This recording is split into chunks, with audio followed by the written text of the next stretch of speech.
A paz do Senhor, meus irmãos, eu sou o pastor e teólogo Paulo Lisboa e no vídeo de hoje estarei falando sobre como a Bíblia foi escrita e chegou até as nossas mãos. Comunidade Pentecostal Palavra Viva, tudo é possível ao que crê. Da série Aos que estão chegando.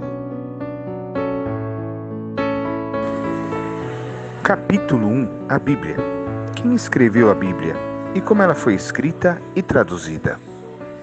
Nós já vimos que a Bíblia é uma coleção de livros que foram escritos por cerca de 40 pessoas, num período de aproximadamente 1.600 anos, que vai do ano 1500 a.C. até aproximadamente os anos 90 depois de Cristo. Foram pessoas de diferentes classes sociais e níveis de instrução, desde simples boiadeiro como Amós até um famoso rei como Salomão, que em sua maioria não tiveram contato e nem a possibilidade de saber o que o outro autor havia escrito. Apesar disso, de uma forma totalmente sobrenatural, os livros se completam e apresentam uma única mensagem, com coerência e lógica, que somente seria possível através da ação sobrenatural de Deus. Os primeiros 5 livros da Bíblia foram escritos por Moisés, e são eles: Gênesis, Êxodo, Números, Levítico e Deuteronômio. Por serem 5 livros, damos a esse conjunto inicial o nome de Pentateuco. Eles são muito especial para o povo judeu, que o chamam de Torá, ou a lei. Após o Pentateuco, encontramos outros 34 livros na Bíblia, produzidos pela nação de Israel, que compõem a chamada Antiga Aliança, ou como nós estamos acostumados, o Antigo Testamento. Todos os 39 livros foram escritos antes da era cristã e são conhecidos pelos judeus como os livros sagrados. Depois, na Bíblia cristã, temos os livros do Novo Testamento, ou a chamada Nova Aliança, escritos pelos apóstolos e discípulos de Jesus. Mas para chegarmos ao enorme livro que temos hoje em dia, um longo caminho teve que ser percorrido. Até os tempos de Moisés, as histórias eram transmitidas oralmente, de pais para filhos, de geração a geração, de modo que a memória de um povo era conservada pela tradição oral. Lembre-se de que naquela época os grupos familiares, as tribos, as cidades eram bem menores do que a que temos hoje. As pessoas tinham mais tempo e condições de se reunirem em família, narrando eventos que ocorriam diariamente com muitos detalhes.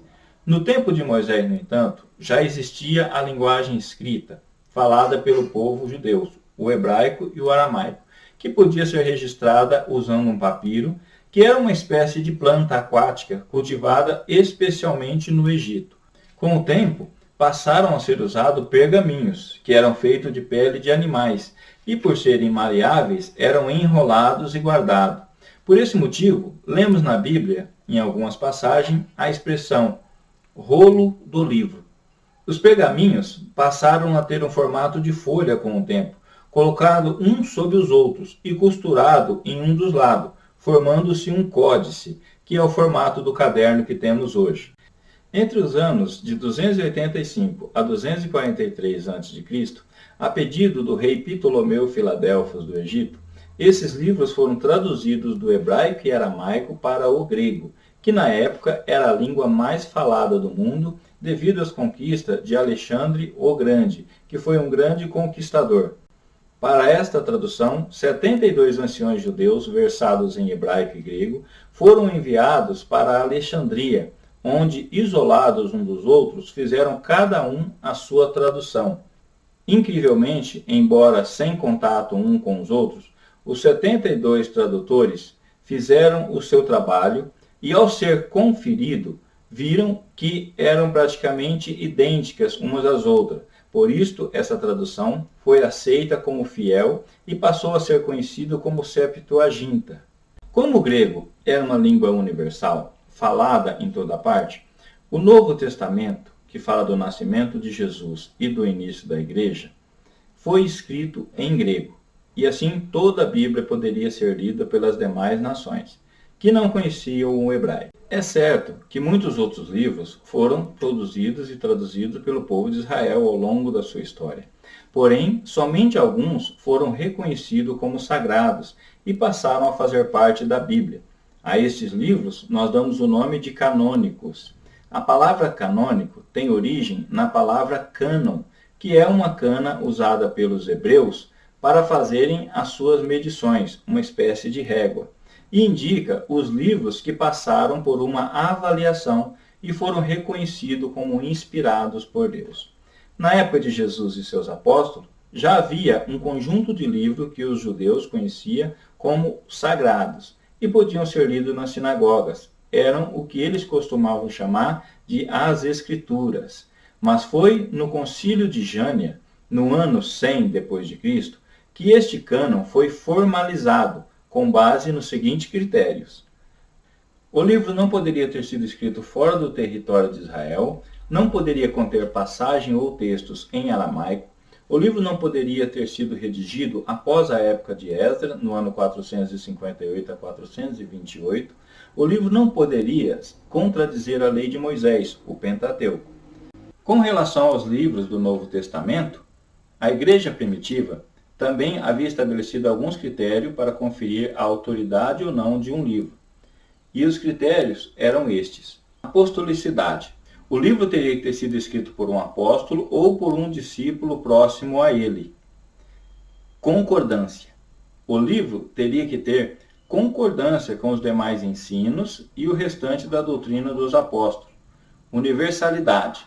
O livro tinha que ter a sua autoridade naturalmente reconhecida pelos cristãos, sendo espontaneamente utilizado nos cultos e nas diversas igrejas. Com base nesses critérios, é que muitos escritos da época foram recusados. E no Concílio de Cartago, realizado no ano de 397 d.C., estabeleceu-se o Novo Testamento, na forma como nós o conhecemos hoje. Assim chegamos aos 66 livros da Bíblia, dos quais 39 compõem o Antigo Testamento e 27 fazem parte do Novo Testamento. A Bíblia utilizada pela Igreja Católica, no entanto, possui 7 livros a mais. São eles Tobias, Judite, 1º e 2º Macabeus, Baruque, Sabedoria e Eclesiástico. Além destes, ela também apresenta alguns acréscimos aos livros de Esther e Daniel. Esses textos não fazem parte da Bíblia dos cristãos evangélicos, por serem apócrifos, ou seja, não serem canônicos. Afinal, o próprio povo judeu, a quem Deus confiou a guarda da velha aliança, não reconheceu a inspiração divina destes textos, os quais, em muitos aspectos, chega a contradizer os ensinamentos e as mensagens contidas nos demais textos que compõem o cânon sagrado. A própria Igreja Católica os chamam de deuterocanônico. Durante muito tempo na história dessa instituição, havia, na própria Bíblia utilizada por eles, a informação destacada de que se tratava de textos não reconhecidos pelos judeus como inspirados por Deus. Contudo, apesar de não reconhecermos a inspiração divina destes textos, os cristãos evangélicos não são impedidos de lê-los e estudá-los. Somente não os utilizamos como regra de conduta e fé, por não conterem a mesma autoridade dos textos inspirados por Deus. Aliás, a leitura destes textos chegam a ser interessante e proveitosa, pois narram episódios históricos e abordam parte da história dos judeus, nos ajudando a entender a cultura judaica e compreender um pouco melhor do que ocorreu com a nação de Israel ao longo da sua história. No mais, os livros existentes em ambas as Bíblias são os mesmos, com a mesma mensagem e os mesmos ensinamentos, havendo pequenas variações de linguagem, nas quais não geram nenhum prejuízo ao leitor. E por falar em traduções, nós vamos encerrar este vídeo explicando como uma Bíblia que foi escrita originalmente em hebraico, aramaico e grego chegou às nossas mãos da forma como nós a temos hoje.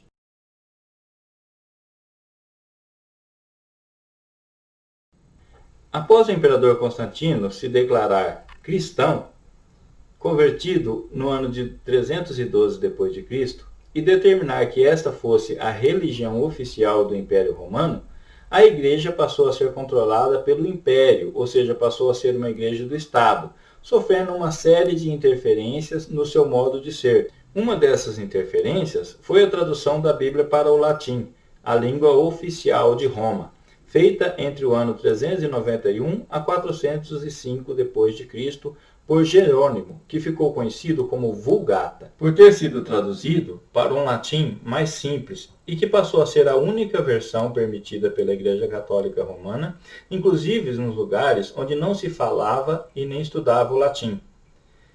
O que fez com que o conteúdo da Bíblia ficasse escondido da maioria das pessoas.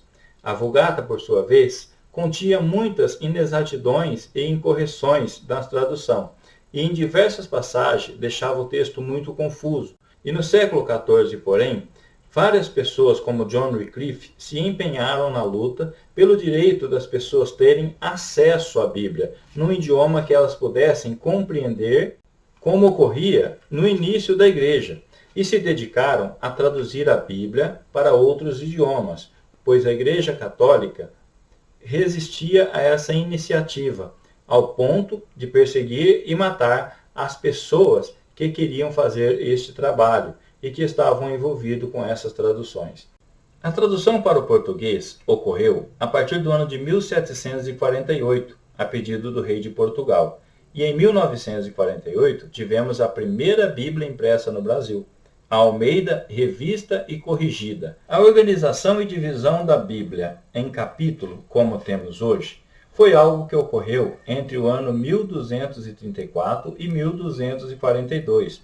Já a divisão de versículo, que tanto nos auxilia na leitura e memorização dos textos, foi feita em 1551. E foi desta forma que a Bíblia que você tem em sua casa, e pode usar em seus estudos e cultos, chegou às suas mãos.